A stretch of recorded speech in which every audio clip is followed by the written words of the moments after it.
नमस्कार। आइए आज एक ऐसे जबरदस्त सफर पर चलते हैं जो सच में होश उड़ा देगा। ये कहानी किसी और की नहीं, बल्कि हमारे अपने घर यानी पृथ्वी के 4.5 अरब साल के पूरे इतिहास की है। तो शुरू करें। अच्छा, एक पल के लिए बस ये सोचिए कि अभी जिस जगह पर भी कोई मौजूद है, क्या वो जगह हमेशा से बिल्कुल ऐसी ही थी? जवाब जो मिलेगा ना, वो शायद हमारी कल्पना से भी कहीं ज्यादा हैरान करने वाला है। जी नहीं, बिल्कुल नहीं। अरबों साल पहले ठीक यही जगह 8,500 डिग्री सेल्सियस पर खौलते हुए लावे का एक दहकता हुआ समंदर थी। तो सवाल यह है कि आखिर ये आग का गोला हमारे इस शांत और हरे भरे घर में बदला कैसे? चलिए पता लगाते हैं। तो देखिए, हमारी कहानी की शुरुआत कोई शांति भरी नहीं थी। इसकी शुरुआत होती है एक बेहद हिंसक और उथल-पुथल से भरे जन्म से। हमारा ग्रह शांति से नहीं, बल्कि अंतरिक्ष में हुए बड़े-बड़े धमाकों और विनाश से पैदा हुआ। जरा सोचकर देखिए, आज जहां हमारा पूरा सोलर सिस्टम है, वहां पहले सिर्फ धूल और गैस का एक बहुत बड़ा बादल तैर रहा था। फिर पास के ही एक तारे में एक जोरदार धमाका हुआ, एक सुपरनोवा। इस महाविस्फोट से जो शॉकवेव निकली, उसी ने उस बादल को दबाना शुरू किया और बस हमारे सौर मंडल के बनने की प्रक्रिया शुरू हो गई। ये है हमारे पूरे सफर का एक छोटा सा रोड मैप। हम देखेंगे कि कैसे सूरज बना, फिर हमारी पृथ्वी वजूद में आई, कैसे यहाँ पहले जीव पैदा हुए, फिर डायनासोर का एक लंबा दौर चला और आखिर में इस पूरी कहानी में इंसान कहाँ से और कैसे आए। देखिए, हमारी नई नवेली पृथ्वी उस वक्त अकेली नहीं घूम रही थी। उसके ठीक पड़ोस में मंगल ग्रह के साइज का एक और ग्रह था जिसका नाम था थिया। और फिर इतिहास की सबसे बड़ी टक्कर हुई, एक ऐसी टक्कर जिसने सब कुछ हमेशा के लिए बदल कर रख दिया। इस जबरदस्त टक्कर ने पृथ्वी का एक बहुत बड़ा हिस्सा तोड़कर अंतरिक्ष में बिखेर दिया। ये सारा मलबा ग्रेविटी की वजह से पृथ्वी के चारों तरफ एक रिंग की तरह घूमने लगा और फिर धीरे धीरे लाखों सालों में ये मलबा जुड़कर हमारे प्यारे से चांद की शक्ल ले ली। तो ठीक है, पृथ्वी और चांद तो बन गए, लेकिन ये ग्रह अभी भी पूरी तरह से बेजान था, एक पत्थर और लावे का गोला। तो फिर सवाल यह है कि इस पर जिंदगी की वो पहली चिंगारी आखिर जली कैसे? लाखों करोड़ों सालों तक हमारी युवा पृथ्वी पर उल्कापिंडों यानी मीटियोराइट्स की लगातार बारिश होती रही। लेकिन ये सिर्फ पत्थर नहीं थे, वो अपने साथ एक बहुत ही कीमती तोहफा लेकर आ रहे थे, पानी।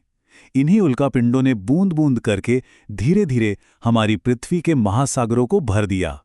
पता है, जिंदगी की शुरुआत किसी शांत धूप वाले तालाब में नहीं हुई थी, बल्कि ये हुई थी गहरे समंदर के अंधेरे में, खौलते हुए पानी के ज्वालामुखियों के पास। वहीं पर रसायनों के एक अजीब से कॉकटेल से पहले सूक्ष्म जीव यानी माइक्रोब्स पैदा हुए, और यही थे पृथ्वी पर जीवन के सबसे पहले रूप। जिंदगी तो शुरू हो चुकी थी, लेकिन अब ये छोटे छोटे जीव कुछ ऐसा करने वाले थे जो इस पूरे ग्रह का चेहरा ही हमेशा हमेशा के लिए बदल देता। अब हम कदम रख रहे हैं ऑक्सीजन और बर्फ के एक नए युग में। जैसे जैसे समय बीता, इन छोटे जीवों में एक बहुत बड़ा बदलाव आया। कुछ नए तरह के बैक्टीरिया पैदा हुए जो सूरज की रोशनी को अपने भोजन में बदलते थे। लेकिन इस प्रक्रिया का एक साइड इफेक्ट था, एक तरह की बेकार गैस। और वो बेकार गैस थी ऑक्सीजन।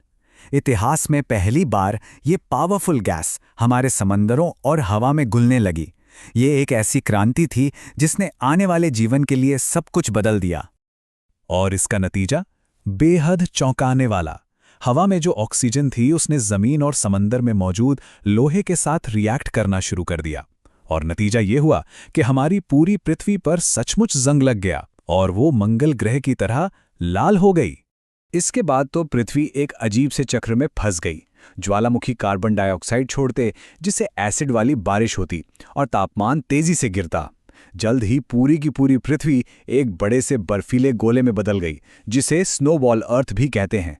ये बर्फ सूरज की गर्मी को वापस अंतरिक्ष में फेंक देती, जिससे ग्रह और भी ठंडा हो जाता। ये चक्र तब टूटता जब ज्वालामुखी फिर से फटते और गर्मी से बर्फ को पिघला देते, और ये सब लाखों सालों तक चलता रहा। इस बर्फीले दौर के खत्म होने के बाद जिंदगी में जैसे एक विस्फोट सा हुआ, और अब हम उस दौर में पहुंच रहे हैं जिसे शायद हर कोई जानता है, यानी दानवों का राज। करीब 47 करोड़ साल पहले ओजोन लेयर बन चुकी थी, जिसने जमीन को सूरज की खतरनाक किरणों से बचा लिया था। अब जिंदगी के लिए एक पूरी नई दुनिया खुल चुकी थी।